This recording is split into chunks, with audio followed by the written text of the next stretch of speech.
একটা কাজ আমার মনের মাধুরী মিশি করেছি, ওটা যখন 18 কোটি মানুষের সামনে প্রেজেন্ট হচ্ছে, মানে বাংলাদেশের ভাষাভাষীর মানুষ যেখানেই আছে তাদের সামনে গিয়ে যখন পৌঁছে যাচ্ছে, তখন তো অটোমেটিক্যালি একটা অন্য ধরনের টেনশন কাজ করে। কিন্তু যখন রিলিজ হয়ে যায় তখন হয়তো বা ভালো বা মন্দর ফিডব্যাকটা চলে আসে, তখন মনে হয় যে আচ্ছা এই ভুলটা ছিল বা এটা ঠিকঠাক করেছি, তখন আসলে কাজের কম্পেয়ারটা বুঝতে পারি যে আচ্ছা না ঠিক আছে। সো আসলে আমার কাছে প্রত্যেকটা সময়ই যখন আমার কোনো কাজ রিলিজ হয় বা সকলের সামনে পৌঁছে যাবে, তখন বাড়তি একটা প্রেশার থাকেই।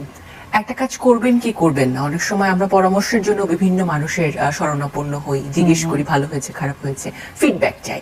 এ ধরনের ফিডব্যাক চাইতে বিশ্বাস কাদের কাছে যায় বা কার কাছে যায়? সর্বোপরি তো আমার প্রথমে মা ছিলেন, মাই আমার সবকিছুর ঊর্ধ্বে, তার সাথে আসলে আলোচনা করে সবকিছু ডিসিশন নিতাম। এবং আজকে অপু বিশ্বাস স্ট্রং ভাবে দাঁড়িয়ে আছে, কাজ করছে, সকলেই তাকে যে সাপোর্টটা দেয় আমি মনে করবো এটা টোটাল ক্রেডিট আমার মার। কারণ সেই সময় আমার মা বেঁচে ছিলেন। আমার মা লাস্ট 5 বছর হয়ে যাচ্ছে, 5-6 বছর হয়ে যাচ্ছে আমার মা আমার মাঝে নেই। এখন যেটা হয় কি যে কাজ এবং সবচেয়ে কাছের মানুষটা আমার কাছে নেই, যে বাস্তব আমি আবারও সেই কথাটাই আসছি যে বাস্তবিক অর্থে যেটা করা দরকার সেটাই আমি করি।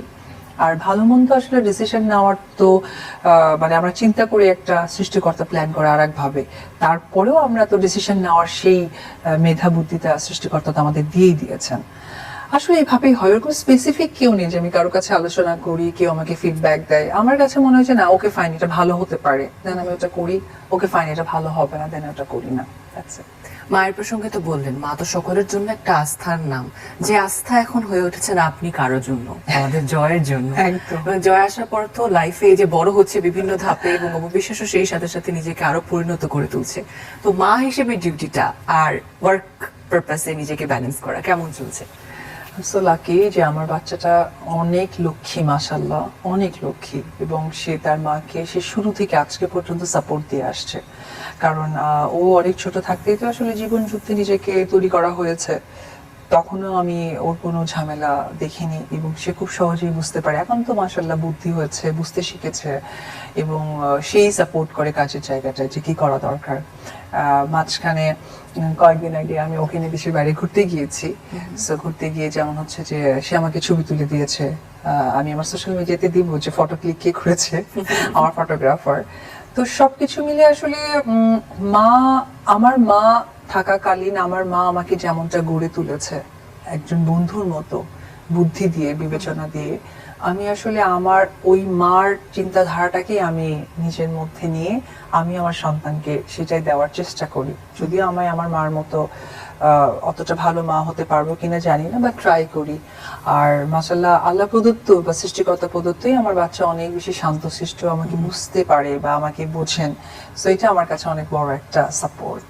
বাহ, এখন বর্তমানে সোশ্যাল মিডিয়া কিন্তু খুব ভালো একটা মাধ্যম দর্শকদের সাথে চিত্রনায়ক বলি বা শিল্পীদের কানেকশন করার ক্ষেত্রে, কাজের আপডেট দেওয়া থেকে শুরু করে এভরিথিং। এবং আমাদের তো বড় বড় আগ্রহ থাকে যে আমাদের পর্দায় যাদেরকে দেখি তারা আসলে ব্যক্তিগত জীবনে কেমন, কি করছে, কোথায় যাচ্ছে, কি খাচ্ছে, এটা হচ্ছে নেভার এন্ডিং একটা ফ্যাসিনেশন সকলের জন্য। তবে একজন শিল্পী হিসেবে আপনি কি মনে করেন যে একজন শিল্পীর কতটুকু সোশ্যাল মিডিয়াতে আসলে প্রকাশ করা উচিত, বা এই ক্ষেত্রে আসলে আপনি কতটুকু সরব থাকেন? আমার ফেসবুক বা আমার সব জায়গায় সোশ্যাল মিডিয়া তো অলরেডি ওপেন, এটা সকলের কাছেই আছে। আমার কাছে আসলে মনে হয় যে শিল্পীদের একটা লিমিটেশন থাকা দরকার। কারণ আমার আগ্রহটা কোথা থেকে জন্মাবে এবং কোথায় গিয়ে এন্ড হবে, এই ডিসিশন মেকারটা আমি নিজেই। সো ওই জায়গা থেকে আমি সোশ্যাল মিডিয়াতে, আমি বললাম না যে স্টার্টিং আর এন্ডিংটা যেহেতু আমার দায়িত্বেই, সো আমি ওইভাবেই আসলে মেনটেন করি। কারণ আমিও অসুস্থ হই, আমার বাচ্চাও অসুস্থ হয়। আচ্ছা আমি ফেসবুকে স্ট্যাটাস দিলাম, সেখানে আমি দোয়া চাইলাম, 5টা লোকের দোয়া পাবো ডেফিনেটলি, কিন্তু আমি ওইটা দিলাম না, তাতেই বা কি? আমার ফলোয়ার্স হয়তো বা 9 মিলিয়ন, কারো ফলোয়ার হয়তো 900, কারো ফলোয়ার হয়তো 9 জন। সো আমার কাছে ইম্পর্টেন্ট হচ্ছে যে আমি যেহেতু একজন শিল্পী, আমাকে তো দর্শক শিল্পীর জায়গা থেকেই চেনেন। তো আমার কাছে মনে হয় যে আমার কাজের জায়গা দিয়ে যেহেতু তাদের কাছে আমার পরিচিতি, সো ওইটুকুই আমি তাদেরকে দেখাবো। যদিও মাঝখানে আমার ব্যক্তি জায়গাটা একটু ঘেটে ঘ হয়ে গিয়েছে, কিন্তু আমি যেহেতু ঘেটে ঘ করেছি, আমি বললাম না যে লিমিটেশনের স্টার্টিং আর এন্ডিং যেহেতু আমার হাতে, সো ঘেটে ঘটাকেও আমি আবার কি করে সুন্দর করে একটা ফ্লাওয়ার বাস তৈরি করব, এটাও আমারই দায়িত্ব। তো বলা যেতে পারে যে উপবিশ্বাসের নিউ ইয়ার রেজুলেশনের মধ্যে এটা আরেকটা হতে পারে যে I যা think- কিছু ব্ল্যান্ডার হয়েছে বিগত বছরে Exactly. এই বছরটা